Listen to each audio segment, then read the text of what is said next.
नमस्ते इंडियंस। इस वीडियो में आज हम चर्चा करेंगे कि आखिर क्यों इंडिया के बार बार मना करने पर भी श्रीलंका ने चीनी जासूस जहाज युआन वांग 5 को अपने बंदरगाह पर रुकने दिया। हम ये भी बात करेंगे कि श्रीलंका का चाइना से ऐसा क्या रिश्ता है कि वो बार बार चाइना के सामने नरम पड़ जाता है, और भारत को आखिर इस जहाज के पीछे क्या दिक्कत है।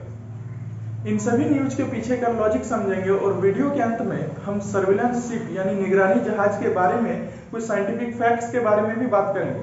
तो कॉन्सेप्ट क्लियर करने के लिए बने रहिए वीडियो के अंत तक मेरे साथ न्यूज, लॉजिक एंड साइंस पर।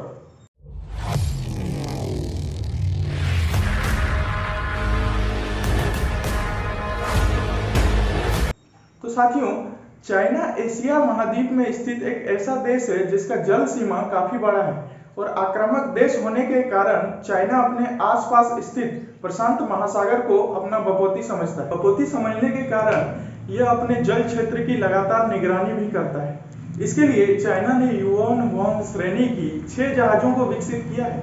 For example yuan Wang 1, yuan Wang 2, 3, 4, 5 and 6। दरअसल दोस्तों, इन्हीं जहाजों में से एक युआन वांग 5 दक्षिण चीन सागर में निगरानी करते हुए हिंद महासागर में आ गया।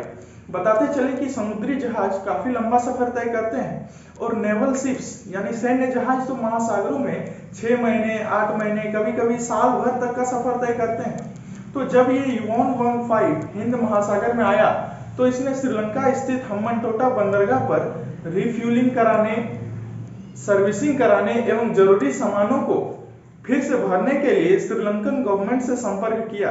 लेकिन तभी भारत का विदेश मंत्रालय हरकत में आया।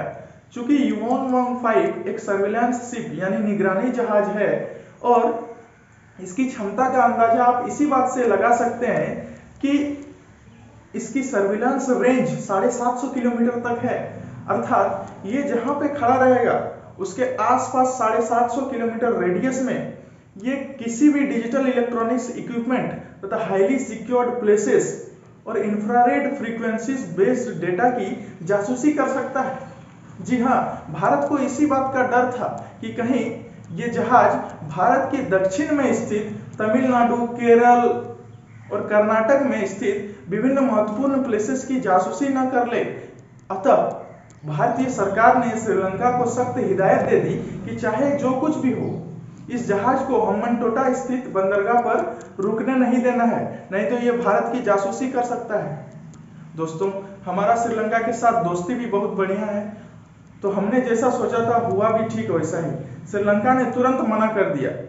इस जहाज को उसने रुकने नहीं दिया, उसने आदेश नहीं दिया हम्बनटोटा बंदरगाह पर इसे रिफ्यूलिंग कराने के लिए।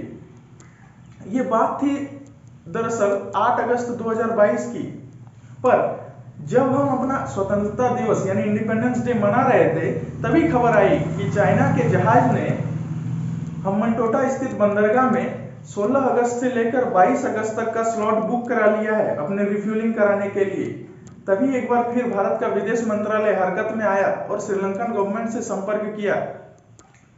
अब ये सर्विलांस जहाज 7 दिन के लिए यहीं पर अपना रिफ्यूलिंग का काम और रिप्लेनिशमेंट का काम करेगा। तो दोस्तों, आखिर इन 6 से 7 दिनों में ऐसा क्या हो गया कि जिस श्रीलंका ने इस जासूस जहाज युआन वांग 5 को वापस भेज दिया था, फिर से उसे अपने पास बुला लिया और रिफ्यूलिंग करने की इजाजत दे दी। चलिए इस न्यूज के पीछे का लॉजिक भी समझेंगे हमारे अगले segment logic behind the news में।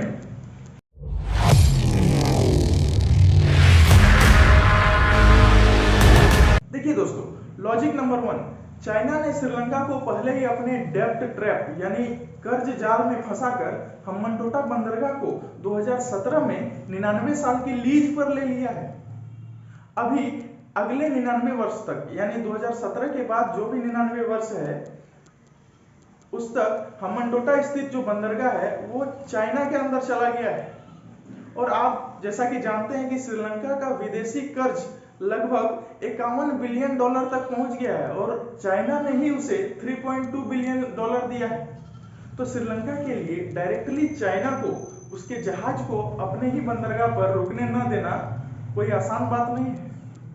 इस न्यूज के पीछे का लॉजिक नंबर 2 ये है कि पिछले कुछ दिनों में श्रीलंका विदेशी कर्ज एवं राजनीतिक उतार चढ़ाव से बुरी तरह त्रस्त है। ऐसे में चाइना से जो उसे कर्ज देता आया है उससे दुश्मनी करना बहुत ही महंगा पड़ सकता है। तो ये दो लॉजिक्स बहुत ही तगड़े लॉजिक्स हैं जिसके कारण श्रीलंका ने अलाउ किया है अपने सर्विलांस शिप को यहाँ पर रिफ्यूलिंग कराने के लिए। अब जैसा कि मैंने आपको वीडियो के शुरुआत में बताया था कि वीडियो के अंत में हम लोग कुछ scientific facts related to surveillance ship के बारे में हम लोग बताएंगे। तो चलिए, उस सेगमेंट का भी वक्त हो चुका है, तो चलिए शुरू करते हैं। Scientific facts related to the news.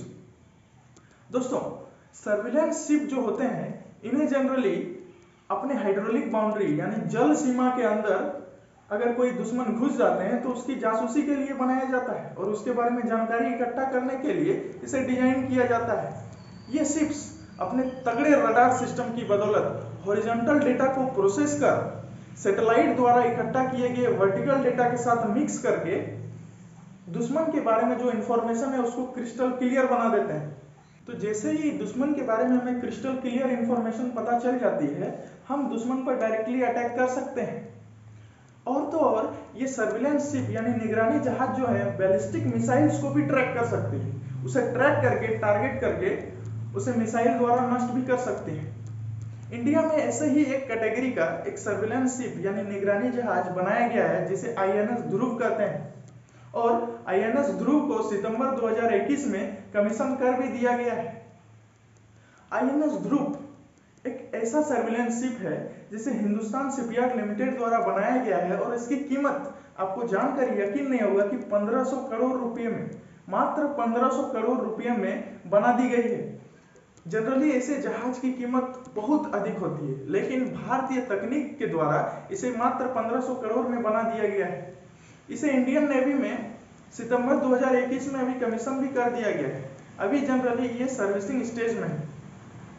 175 metre लंबा, 22 मीटर चौड़ा और 6 मीटर ऊंचाई वाला ये सर्विलांस शिप 300 लोगों एवं एक सैन्य हेलीकॉप्टर को भी ले जाने की क्षमता रखता है। एज ए इंडियन आपको ये जानकर बहुत खुशी होगी कि आप विश्व के उन 6 देशों में शामिल हैं जिनके पास अपना हाईटेक सर्विलांस शिप है और जो दुश्मनों की जानकारी खंगाल कर दुश्मन को वहीं ढेर कर सकती है और तो और बैलिस्टिक मिसाइल्स को ट्रैक कर उसे भी ब्लास्ट कर सकती है।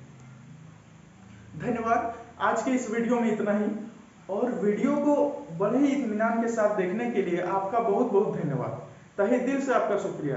इसी तरह की डिटेल्ड एनालिसिस वाली न्यूज पढ़ने के लिए जुड़े रहिए हमारे channel news logic and science के साथ। तो आपसे मिलेंगे नेक्स्ट वीडियो में, तब तक के लिए विदा लेता हूं आपसे मैं रितेश कुमार, कैमरामैन नयन के साथ। जय हिंद।